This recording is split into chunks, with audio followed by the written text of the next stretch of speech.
This is eCoffee with Experts, where marketers and founders share what's actually working in SEO, AI, and digital growth. Grab your coffee and fuel your mind as we chat with top minds about their wins, struggles, and lessons you won't find in a blog post. Brought to you by Digital Web Solutions, we bring real talk to help you grow your business, one episode at a time. Let's get started. Jordan, as a post-exited founder, we'll get into the exit and how you built Kogneta. But what I'm really curious is the last 8 to 9 months where you've taken the time to travel and reconnect with yourself and honestly probably reward yourself for all the hard work you put in. What the heck was that like? You know what? It was almost like work whiplash. You know, you're going from like running an agency, selling it, helping with the transition, bajillion things going around, spinning so many plates, and then it's like someone hits the brakes and all of a sudden you have all this free time on your hands, right? It was a bit of an adjustment. I think the biggest thing was like I was constantly looking at my phone, but then when I look at it, I realize I'm like, oh, I don't have any Slack messages. I don't have any emails. So it took a while to get used to no one needs to contact me and I can just like live in this like offline, beautiful bubble that I created. So I spent the summer here in Toronto, Canada, where I live, really enjoyed the summer, soaked it in. And then in November, I actually took a 60-day trip over to Oceania. So spent 5 days in Sydney, did a 50-day road trip around North and South Island of New Zealand, which was, my gosh, stunning. Whoa. And then had a vacation from the vacation where I spent 7 days in Fiji kind of unwinding as well. Dang, dude. I know Tony Robbins has some sort of a resort on Fiji. I don't know much about it, but a vacation from the vacation, to say the very least. But I'm curious, when we're talking with agency owners, a lot of the times the founder will start based around a skill that they've developed, and then they get good at that skill, and then they start to, offer it out. And then any work that they can't handle, they'll start to offload it, and it almost builds a ring with the founder as the bullseye, is how I've heard it be described. I'm curious, being removed from that and looking back, do you feel like, would you have built it in a different way? In retrospect, yes. I would have, there's so many learnings from it. A lot of coulda, woulda, shoulda. Yeah. I would have really focused in on processes and systems really right from the get-go. Is just whenever I was doing, say, like a keyword research, a tech audit, a backlink analysis, what have you, just kind of opening up Loom and narrating my way through that so that as I started to scale and grow, I would already have these almost like SOPs or like this internal knowledge base developed already rather than having to do something from scratch. Another big thing I'd say second is investing in people right from the get-go. I mean, as an agency, assuming you want to build an agency rather than staying a solo consultant, what really drives growth are the people that you surround yourself with, right? Your team. So making sure that you have a strong team in place that you can really trust to take the reins, take over, whether it's execution or strategy, account management, or what have you, really alleviates a lot of the pressure that as a founder you have on yourself.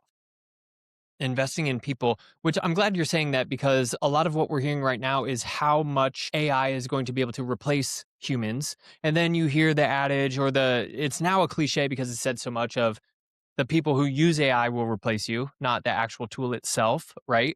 And actually, you and I were connected because I was connected with one of your former employees, his name is Mateus, and he speaks very highly of you. Obviously, he referred you over here. What was it about, I guess, can you tell me a little bit about that relationship and like how you helped him springboard into whatever it was that he was doing next?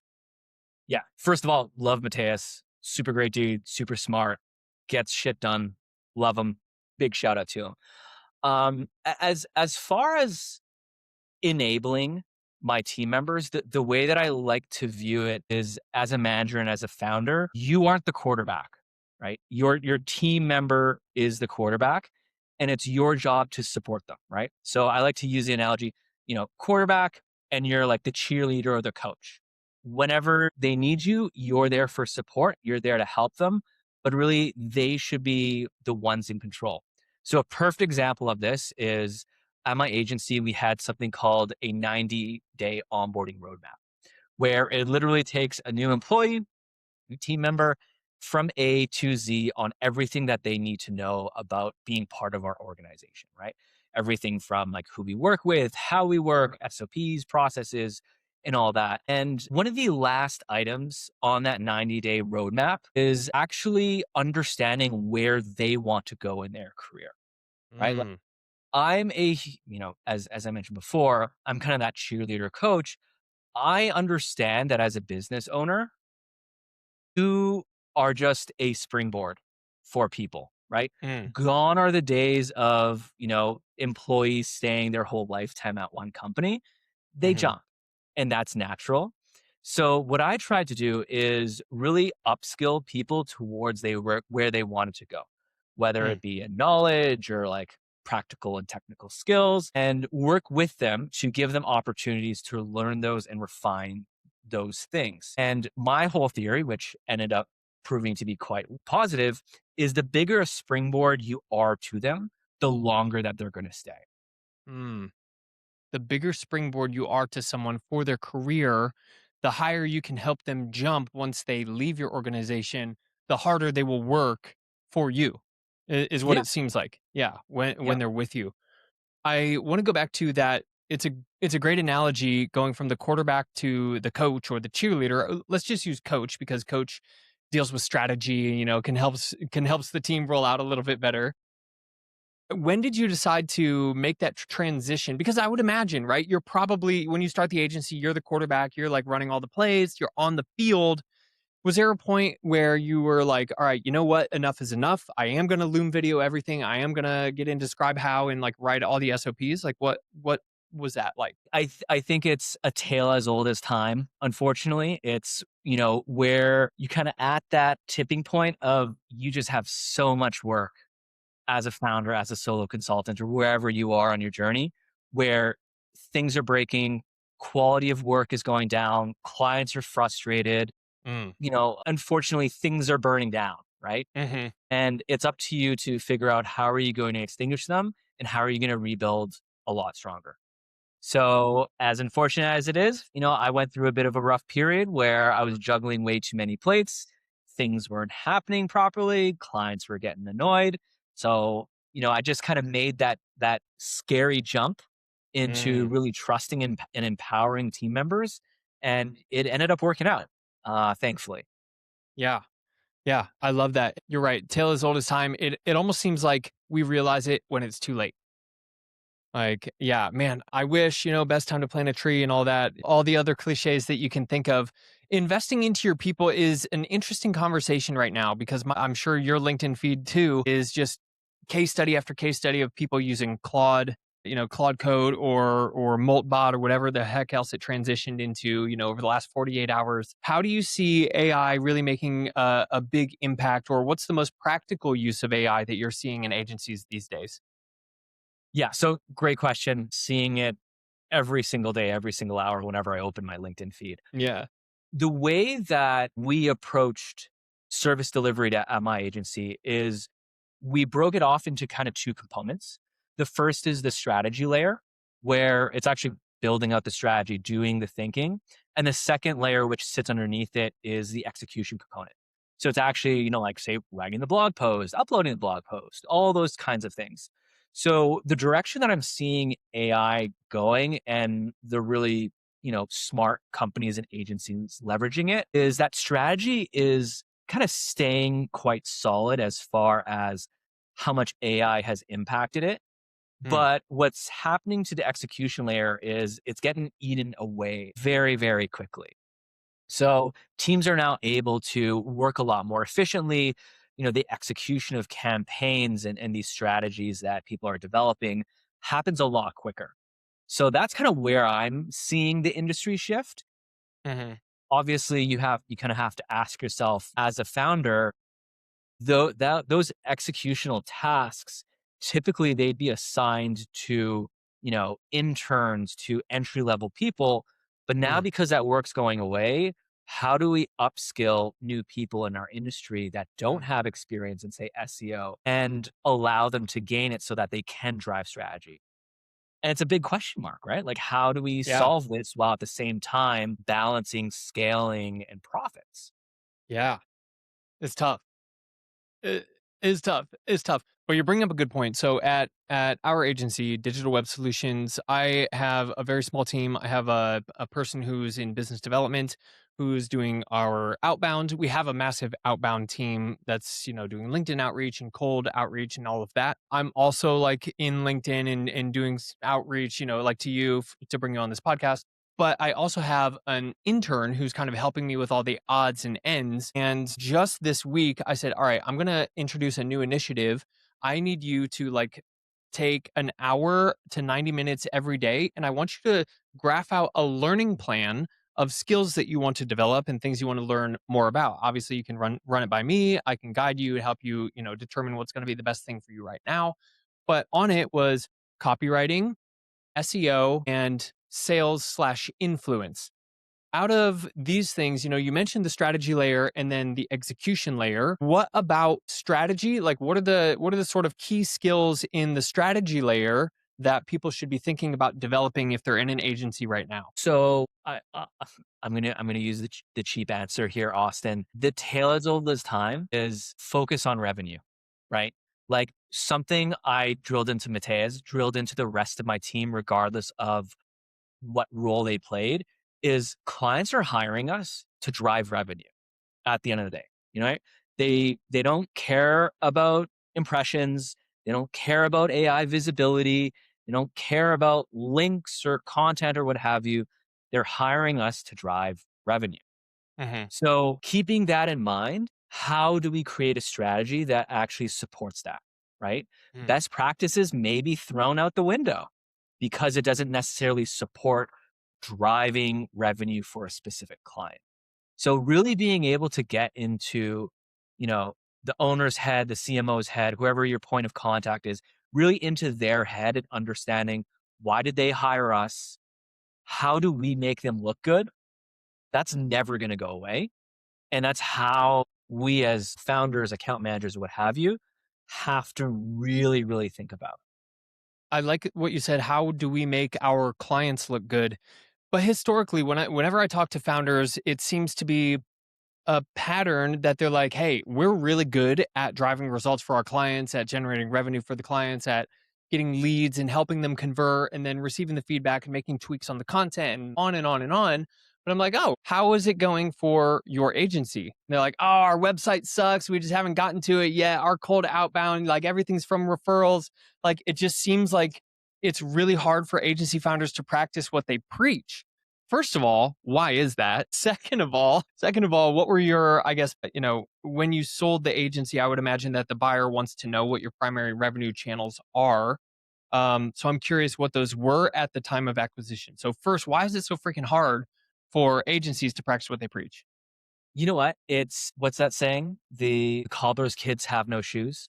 Again, cliche answer here, but it's so true, right? Like as founders, it's so easy to get caught up working in the business rather than on the business, right?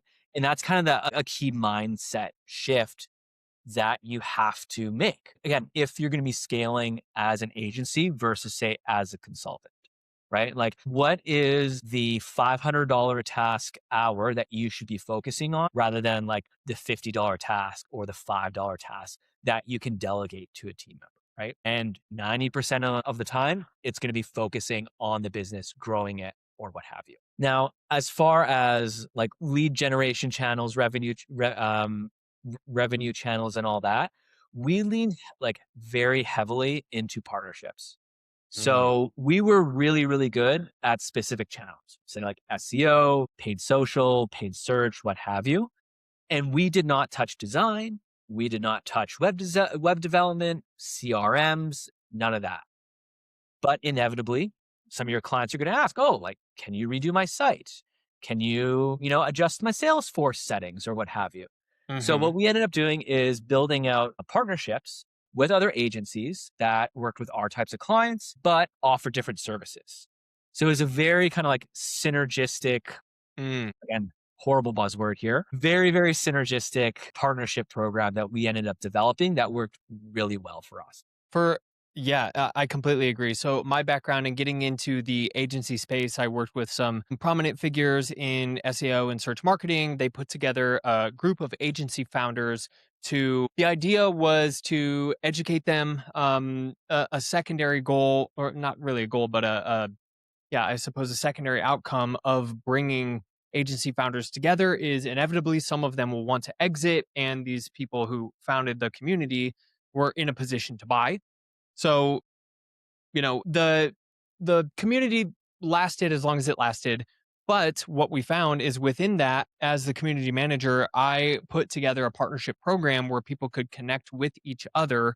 Did you have like a systematic, I guess, like community or some sort of, network that you could go into and say, hey, like we have this client who's looking for this specific product. We need to go through a vetting process and then bring you on as a partner. Yeah. What does that partnership process look like? Yeah. I wouldn't say there was necessarily anything super formalized.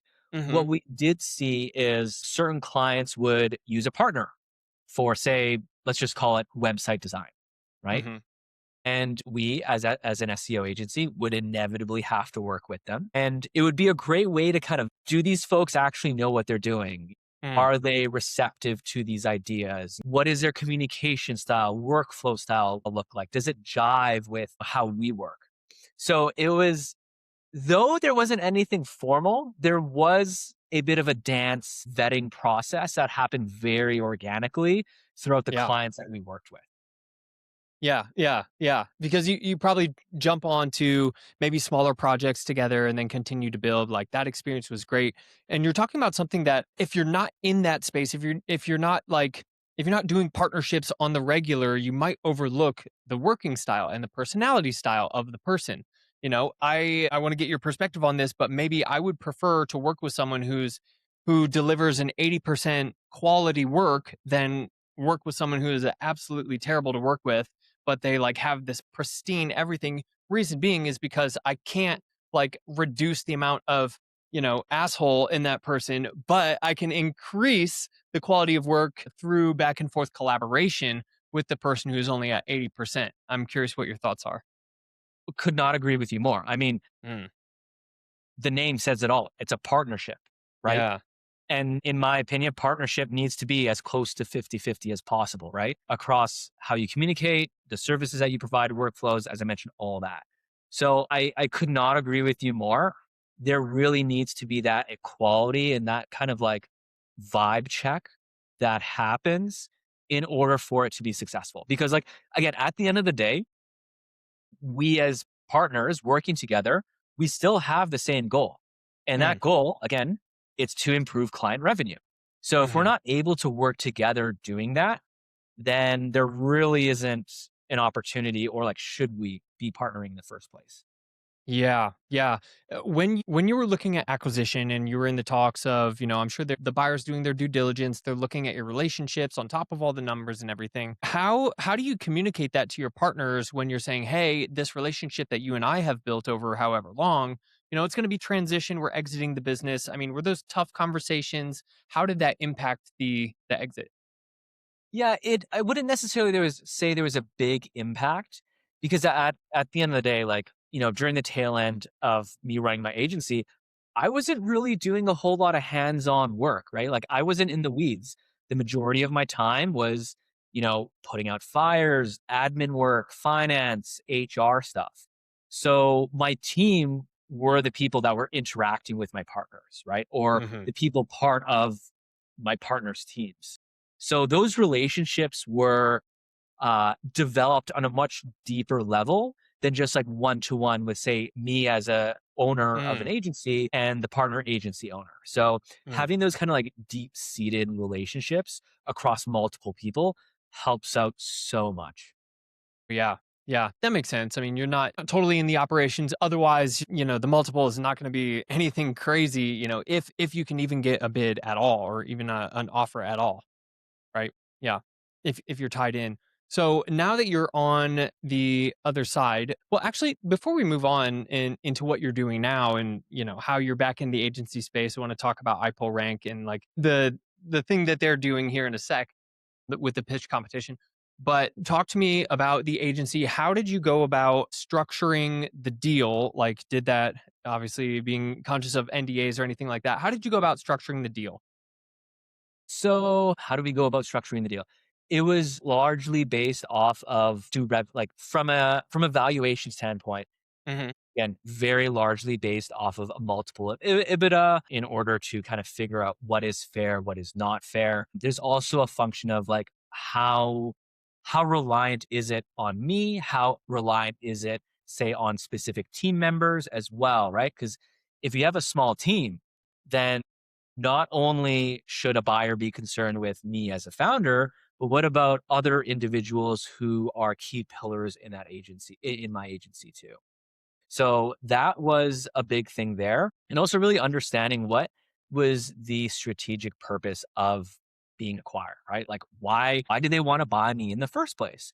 Well, Hmm. in their case, they wanted a very strategic kind of acqui-hire approach to it because they were a design and development agency, which didn't really do any marketing. So they were looking to kind of branch out to their other services, upsell and cross-sell their current client base. So Hmm. with that in mind, we had to structure, the deal in a way where it would be a win-win for everyone involved. Hmm. Yeah. So you were. Did they approach you? I guess. Quick question: did they approach you, or did you seek them out? So it happened very organically. We were introduced initially through a buddy of mine, also running an agency. And the initial conversation was more around like a partnership white label agreement. It ended up falling through. We just weren't a good fit. But as time passed, I reached out to him just to kind of see how things were going. And one thing led to another. And we ended up getting bought out by them. So Very yeah, it cool. was it was very kind of coincidental. And in that transition phase, because I would imagine, well, I could be completely wrong. You can correct me on like the phase out or like the transition of you leaving the agency. Like you said, you weren't involved too much in daily operations. You had a strong team, you had strong processes that were in place. But I would imagine that there was a period where you had to bring in the buyer and kind of show them the ropes, teach them how to drive the car, teach them how the stick shift works, right? How long was that process and like what did it feel like for you? Was it emotional? Was it like yeah. Yeah, so I stayed on board. Uh-huh. Obviously there's a transitionary period. It's not like here you go, have fun, I'm going out. Uh-huh. Part of the agreement was that I stay on board. So I ended up staying on board for 6 months to help that transition. Now, thankfully, I'm a bit of a perfectionist and very, very like highly analytical and like systems driven. So a lot of our processes lived in Notion, which in our case was our knowledge base. Nice. So we documented everything. There were templates in our PM system, in Notion, in Google Drive. So it was just kind of really walking him through, okay, this is what I do, this is what the team does, and all that. Obviously, I had a specific team member sit down with him as well and be like, okay, this is how I do my job. This is how you understand, person A gets this, person B does that, yada, yada, yada. So during that kind of 6 month transition period, that's where I kind of really sat down and helped map out a plan for integrating everything into his company and, making sure it was successful overall. Hmm. What did it feel like? Bittersweet. I mean, as a founder, it's your baby, right? And it's like giving someone your baby and having them take it over. Thankfully, I had a really good, and still do have a really good support system of other agency owners, some that have gone through exits, some that have almost gone through it. So it was very comforting having Mhm. those people to kind of talk to and give me an ego check, right? Like Mm. as founders, we can have really big egos. Yeah. So it's nice for people to call you out in a very I'll say loving way Yeah. of saying, Jordan, oh, you're wrong. Your ego's a little too big. You got to back off, right? This is business at the end of the day. So as difficult as it wasn't as difficult as I expected it to be, if that makes sense. Yeah, yeah. and probably a little money in your pocket didn't hurt, right? Like, I can let it go, I guess it's interesting. I went to a here in Phoenix. We have a pretty nice startup ecosystem. There's a lot of entrepreneurs, a lot of young people who are just like trying to change the world in all types of different ways. So right down the street from me, we have the Center for Entrepreneurship and Innovation, CEI, and every Thursday they have something called Venture Cafe. And it's usually, venture capital will come in, they'll give like talks and panels, and they used to have like a circuit where you can learn new tools and kind of do workshops. Really cool, free event. Awesome. Haven't gone in 6 months. So I went last night with a friend of mine who also just exited a business in December. And the folks there who were giving the presentation last night were from Techstars. If you're familiar with Techstars, they're like, yeah. They have a venture like arm of that. And something that the guy said really stuck out to me. He said, culture, community, and capital are kind of the three C's of the venture ecosystem, and capital is the least valuable out of all three. Sometimes we're looking for traction with a business. Sometimes we're looking for a great idea, but a lot of the times we'll invest in the person before they even have a business. I was like, whoa, dude, I don't know if all VCs are like that, but like, that's really cool. Now that you're on the other side, what are you looking into next? Like, where are you steering the ship? Yes. Thankfully, I do have some time, thanks to an exit that I just had. Sure. I'm really interested in the intersection of all this marketing knowledge that I have and AI and technology. So a lot of the learnings that I'm doing now, and kind of just small little pet projects, is around understanding the infrastructure and what really goes on behind the scenes with AI and LLMs and workflows and agents and all of that.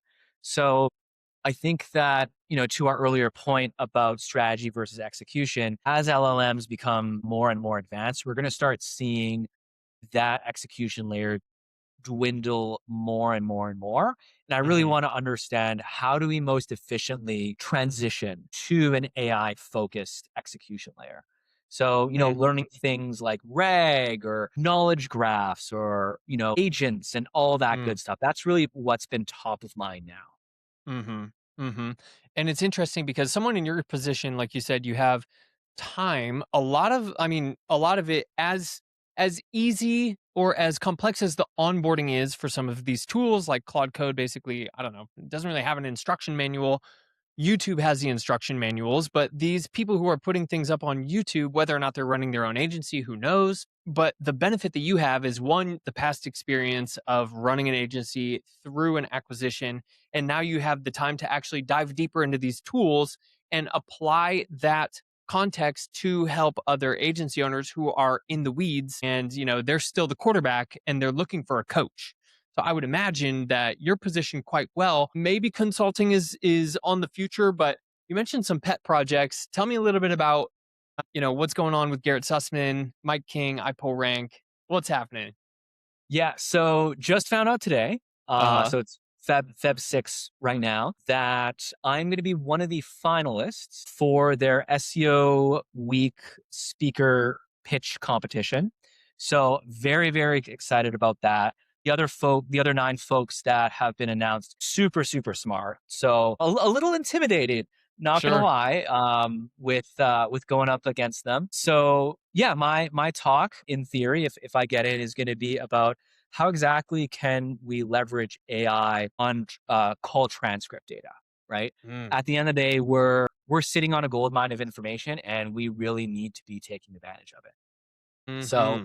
very interested in that, and other applications of AI within the marketing space too, that I'm really interested in. I just finished up a conversation earlier today, and I was telling the founder, I really think that in the future, we're going to be seeing brands developing out their own internal knowledge graphs that sit on top of these general LLMs, whether it be ChatGPT, Claude, or Gemini, so that the outputs that they produce are really contextualized for the business rather than being generic as they are right Man, gold mines in call transcripts. You're talking sales calls, you're talking onboarding calls. Like, I think in particular, calls where a client has challenges or issues and maybe they're not happy with you as an agency based on deliverables or communication or whatever. I mean, a lot of it has to do with communication, which is documented in call transcripts. Is there like, can you get a little bit deeper into that? Like, what sort of gold mine are you trying to find? I mean, so for example, as an agency owner, maybe I want to move into working on the business rather than working in it, Mhm. which we talked about. And, we know as agency owners, we suffer with that. So why not just review, monthly reporting calls, ad hoc calls with clients to understand what questions they're asking, right? Are there common themes? Are specific questions about AEO or GEO or EIEIO, whatever it's going to be called in the Yeah. future? How can we turn those questions into content for us, thought Mhm. leadership, thought pieces? Mhm. So that's one way. As for the other ways, you have to, join the live pitch on February 19th, and I'll go a lot deeper. Yeah, nice. I love that. I love that. Yeah. You make a really good point with the personal branding stuff. A gentleman I mentioned, my friend who exited in December, was telling me he's already onto a new venture in January. Which, crazy enough, they started on like January 6th, and today is February 6th. And he's like, we have $25,000 in paid contracts in the first month. I was like, damn, dude. I mean, it's not his first rodeo, but like, holy crap. But he like the new agency is a storytelling, like, kind of brand development agency for founder-led brands. And he's like, what we find is, to our point earlier, is like a lot of agencies are their main channel for acquisition, like client acquisition, is through referrals, is through their own networking, through their own warm leads or whatever. And their value proposition is, imagine a cold contact knowing you like your warm contacts do. And we help pull that story out of you so people can connect with you deeper on a deeper level. You have a ton of personal brand and, thought leadership content on LinkedIn.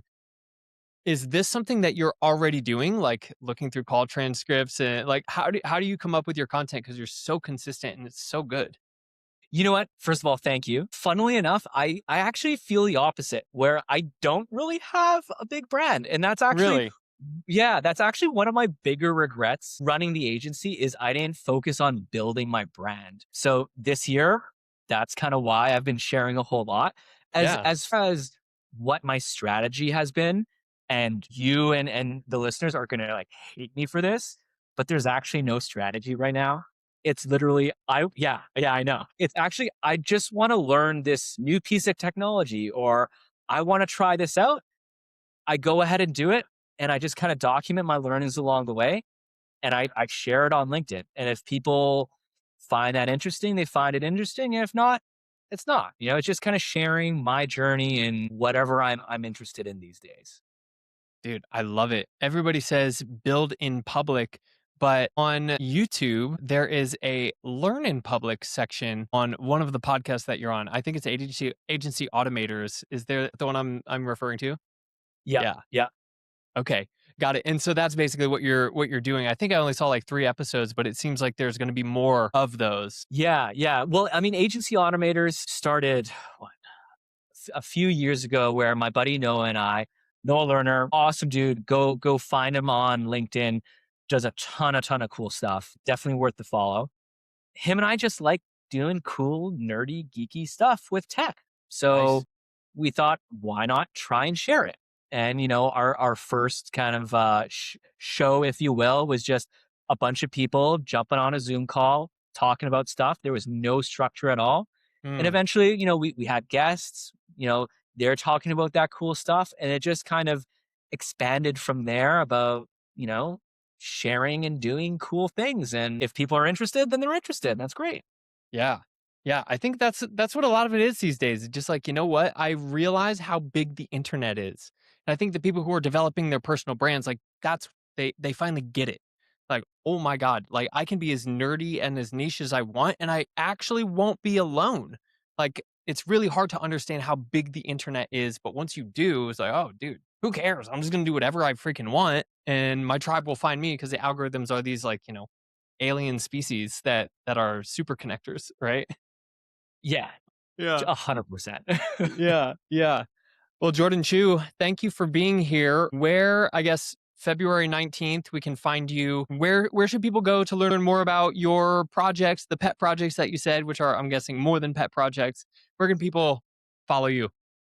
Yeah, you can find me on LinkedIn, Jordan Choo, that's JordanChoo, or, visit my website, jordanchoo.com. And if you ever have any questions, want to talk shop, want to talk about nerdy things, shoot me a DM. Want to talk about traveling around New Zealand? Dude, that's awesome. Jordan, thanks for being here. You've been a gracious guest of mine, and I hope to see you in person. I'll be going to SEO Week in New York. Nice. We'll have to grab drinks or something then, Austin. Deal. See you then. Thanks. Bye.